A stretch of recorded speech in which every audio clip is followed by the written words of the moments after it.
سلام خوشگلا، خسته نباشید به چنل یوتیوب من. خیلی خوش اومدید. امیدوارم که از پارت دوم بازی لذت ببرید. بازی کافه سیمیولاتور پارت اولش ساختم، حتما تو ویدیو بره نگاه کنید، لایک و کامنت و ساب یادتون نره چون از من حمایت میکنید. خیلی دوستتون دارم. اگه آماده ای لیتس گو.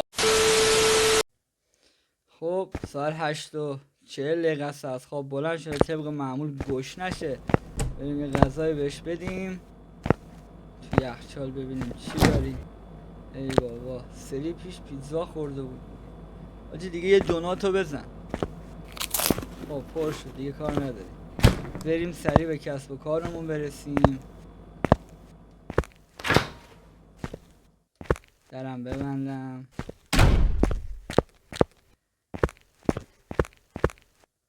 پارت اول اگه یادتون باشه یه سری وسیله اینا گرفته بودم، سعی کردم که همه رو آماده کنم، همه رو چیدم و مغازه رو شروع کردم. این دزد ناکسم که اینجاست دمار روزگار در میاد. خب بریم سراغ گیمنت گیم استارز. بچه ها یادتون نره حتما به ما سر بزنید. خب به به، طبق معمولم اینجا همه شلوغه و یه جاروی ریز بزنیم اینجا را.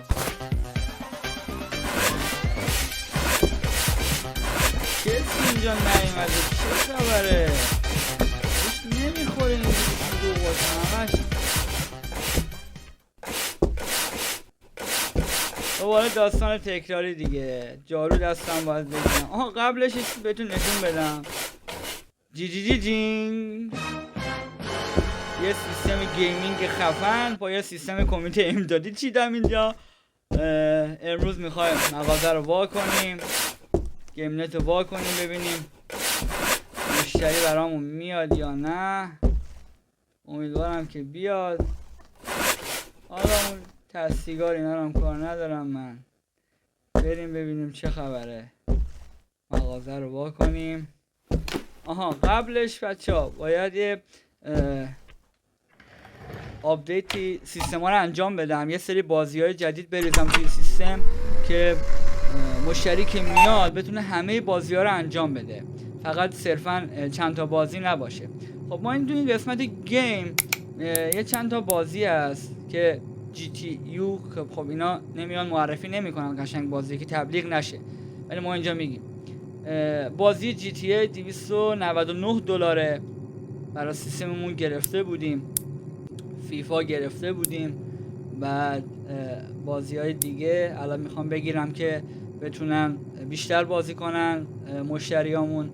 دیویچر 4 رو میگیریم، ماینکرافت حتما میگیریم.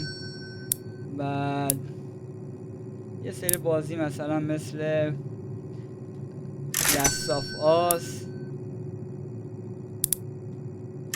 این نه. خب به نظر من که کافیه فعلا.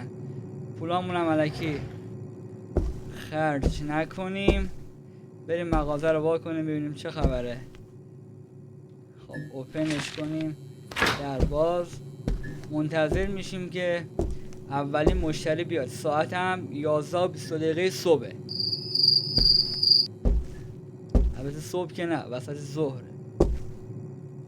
خب ببینیم مشتری میاد یا نه. سیستمامون هم که آماده است. سیستم گیمینگ چه دافی سخت افزارهایی هم بهش نصبه. خب ببین، ای بابا این کیه؟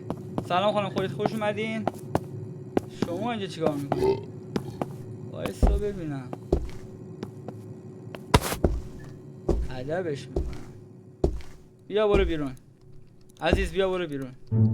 تشریف ببر قربونت برم. برو بیرون آقا، برو بیرون. توقف اینجا مالک کسبه.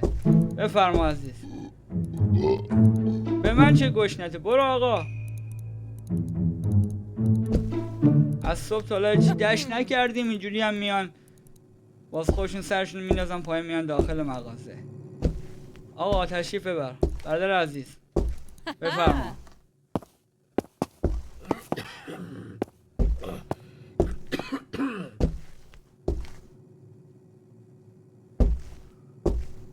خب مشتری اولمون رفت. به به $88 اینجا گیرمون اومد.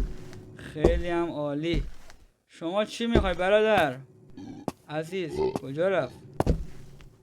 پاشو برو عزیزان، نزدم تو سرت. خدا ببینم. توقف بیجا آقا مانع کسبه.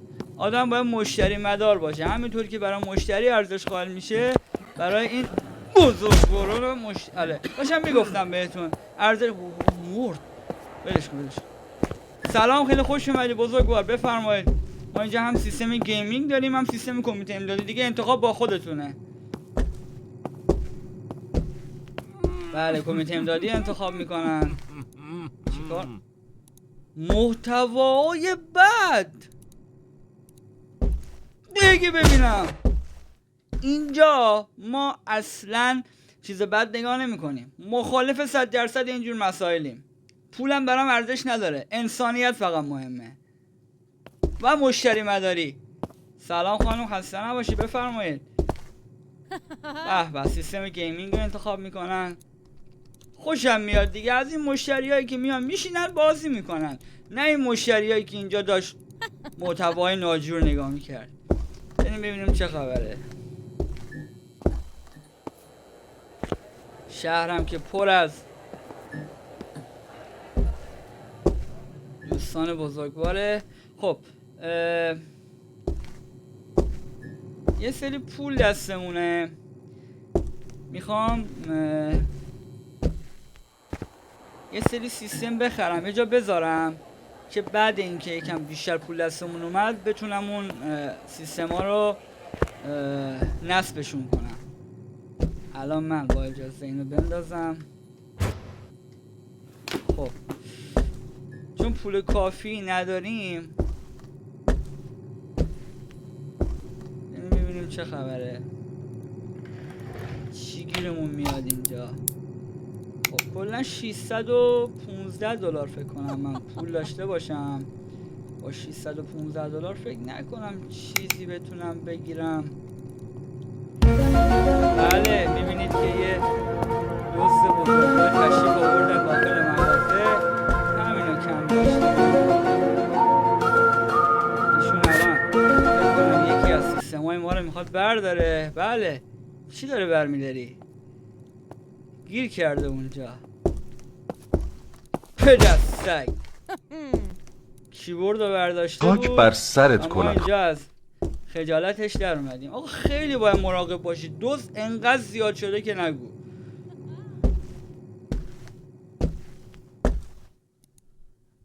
کیبورد سیستم رو داشت جابجا میکرد. آدم باید حواسش واقعا به همه طرف باشه. خوب از پسش بر اومدم، بالا سرش آدم بمونه. خب کیبورد سیستم رو بذاریم سر جاش. خدا لعنتت کنه. صافش کنم. این از این حل سیستمم. بعد جاگذاری کرده بود. اوکی کنم اینجا. خب این از این. سلام قربان، خسته نباشی، بفرمایید. خب همونطور که داشتم میگفتم من یه سر اینجا بزنم ببینم چی گیرمون میاد. فعلا کاری نمیتونیم بکنیم چون با $615 هیچی نمیشه خرید. باید بمونیم یکم پولامون بیشتر. این چرا داره بالا رو چیز میکنه بزرگوار؟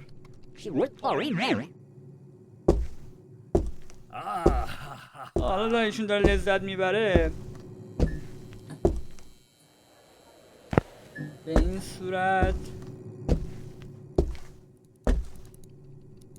شما چیزی نیاز نداری؟ خب برای اینکه دزد و اینام نیاد این بازی یه چیزی اضافه کرده که شما میتونی برای دم در یه بادیگارد بذاری. حدود $700-800 هم اون بادیگارد رو استخدام میکنی که دم در بمونه. من فعلا پول ندارم، تو پارت بعدی حتما این کارو میکنم. خب امیدوارم که لذت برده باشی از این پارت. تو پارت سوم اگه دوست داشتی بسازم حتما تو کامنت ها به هم بگو. لایک و کامنت و ساب یادت نره. دوستتون دارم شدید، به مدت مدید.